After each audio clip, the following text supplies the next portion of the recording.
How would you like to become a superhero today and save lives using nothing but your iPhone? I'm going to show you exactly how you can do that today, so go ahead and stay tuned.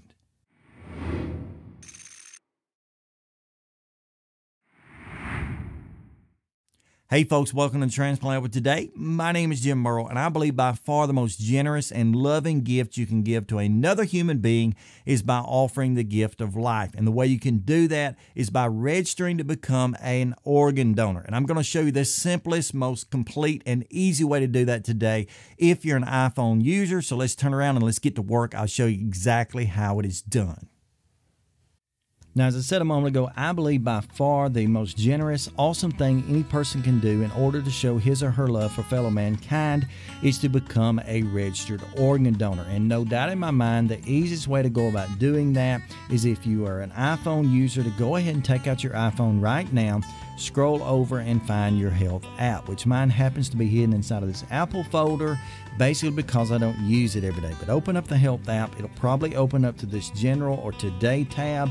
We don't really need that right now. Go ahead and click on the very bottom right hand corner on the medical ID tab, and if you've not already filled out this information, you'll need to go ahead and do that. But basically it asks for simple information like your name, your birthday, medical conditions, height, weight, and even down here toward the bottom, some contact information of others that may need to be contacted in case of an emergency. And basically the medical ID is kind of like iPhone's version of the old medical ID bracelets and such. It gives medical personnel the information they need almost in an instant to let them know some simple things like you see here on the screen. But by far my favorite part of the medical ID that's been added by Apple, and thank you very much to Apple for doing that, if you'll scroll all the way to the very bottom of this, you'll see the part of it, the section called organ donation. It tells you a little bit about organ donation. You can even learn more about it.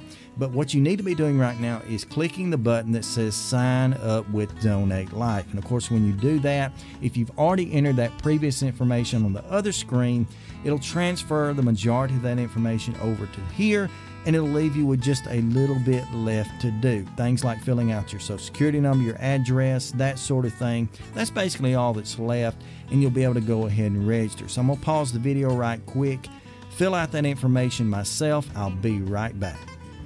Okay, now that I've got that done, I've got all the information in. Of course, I got to blur some of that out. But anyway, go ahead now and hit the continue button. It's very simple.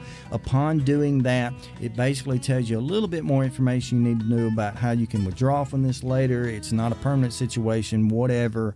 And if you'll hit the complete registration with Donate Life, that is the button that gets it done. It gives you this thank you notice. As a national registered organ donor, you're now part of an effort that saves thousands of lives. If you'd like to share your decision with your family and friends, of course, there's a button for that. But what I'm going to do right now is hit done, and that is it. I'm now a registered organ donor, as you can see, registered with Donate Life America. I hope this has helped you out in some way and shown you, as I tried, the easiest method for registering to be an organ donor. And know right now you are on a path to save lives. So thank you so much for your decision. Thank you for pausing to do this right now. And until next time, stay stronger, friends.